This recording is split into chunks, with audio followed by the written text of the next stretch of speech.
What is up, guys? Welcome on back to TK's Garage. Well, if it wasn't bad enough when the White House made comments, now Congress is applying pressure to Stellantis. And that could actually have some massively negative effects to the company.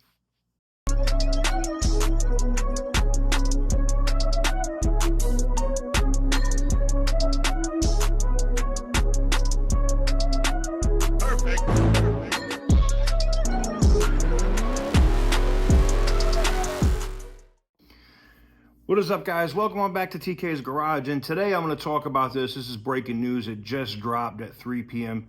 Pacific time here on the West Coast on Reuters. I'll drop it up here on the screen for you. U.S. lawmakers pressuring automaker Stellantis on investment commitments. Oh boy. About 80 members of Congress are urging Stellantis to honor the contract commitments with the UAW. Stellantis says not violating the deal with the union, citing changing market conditions, which that provision is in that contract. UAW could strike as tensions build and lead up to the U.S. election. 80 members of Congress, including the Senate's top two Democrats, on Wednesday urged automaker Stellantis to honor investment commitments that are part of its contract with the United Auto Workers Union. The union and the Jeep maker have been in a bitter battle after Stellantis said it would delay a planned $1.5 billion investment to reopen assembly plant in Belvidere, Illinois. Though the automaker insists it's committed to the plan, it denies it is violating the contract. Democratic members of the House of Representatives and U.S. Senate sent two separate letters, first reported by Reuters, to the automaker on Wednesday, outlining their concerns. The Democratic lawmakers, including Senate Majority Leader Chuck Schumer and Senator Dick Durbin, cited the Illinois plant delay and other reported decisions by Stellantis. These actions violate the obligations Stellantis made to the UAW, the lawmakers wrote to CEO Carlos Tavares, CEO of Stellantis, asking the automaker, which has come under heat from dealers and shareholders, for its to lay out a timeline for the investments. Chrysler owner Stellantis, which recently shook up its top leadership as it tries to turn around slipping North America sales, is now facing another nationwide walkout from the union just about a year after UAW President Shawn Fain led a 6-week strike against Detroit's big three automakers. The car maker this month sued the UAW, we reported on that a few weeks ago, in federal court over the allegations and said it was not in violation of the contract. The agreement allowed Stellantis to delay financial commitments if market conditions worsen. But the union and signers on two letters from Congress are not satisfied with the company using this as reasons to shift plans. So here's the thing. GM and Ford are still reporting great growth, great earnings quarter after quarter, okay? The excuse that Stellantis is using for the UAW grievances here is not going to fly. The reason why I'm saying that is if members of Congress and from both parties, as well as the top two Democrats in the Senate, are now applying pressure to the company saying, you said you were going to do this, you need to do this. That's not going to bode well for Stellantis. Now, the reason why Stellantis is in the problems or in the trouble that they're in now, yes, the market conditions have some to do with it, but they explain why GM and Ford are still profitable.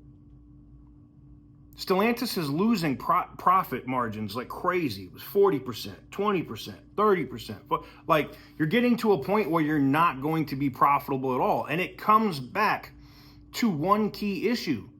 You don't have any products that people want to buy. Even when you massively inflated the prices of your vehicles, if you still had a Dodge Charger RT with a 5.7 Hemi in it, call it the Charger Classic. I don't care. Restart up the line and start making the 2023 Chargers Call it the Charger Classic. Call it the Challenger Classic. I don't care. But if you have products that people want to buy, they'll even overpay for them. We've already seen that.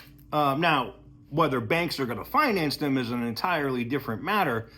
But the reason why Stellantis is in the trouble they're in now is because they're making products that people don't want. People don't want this EV crap. People don't want as their primary, vehicle base. That's what they're going to. They're having trucks that they're putting inline six with. Oh, the TK, the inline six has more horsepower than the 5.7 Hemi. I don't care. People don't want it. They want naturally aspirated V8 engines that are reliable and can last for a long time. I've documented this multiple times. I mean, before the tornado, massively wrecked one of the Aspens. We had 240-something thousand miles on that 5.7 Hemi in that Aspen. And another Aspen, I think we have like 170-something thousand miles on it. So you got to make products that people want. It's plain and simple. This isn't rocket science. It's not difficult. So it'll be interesting to see how Stellantis responds now that its official letters have been sent from the U.S. Congress and the United States Senate to Stellantis. I don't know how they respond here. I don't know what they're going to do to be able to allay the fears of elected representatives. And it looks like the UAW is eventually going to end up striking here. And it looks like they're going to have the backing of both Congress and, of the U.S. Congress and the U.S. Senate. Maybe not the majority, but a group of members. And it only takes a few from the other side to join with them for that. And I think they will. I think they will. But I digress. What do you guys think? No comment yet from Stellantis. It's only this just dropped the letters came public about hours and some change ago. And no response yet from Stellantis. It will be very interesting to see what Stellantis does in terms of an official response. They do have the lawsuits and everything else that are going right now. But I digress. Let me know what you guys think in the comment section down below. Let's have a discussion down there in the comments. Give the video a big thumbs up if you like what I do. Hit the subscribe button if you haven't already. And as always, stay petty, my friends.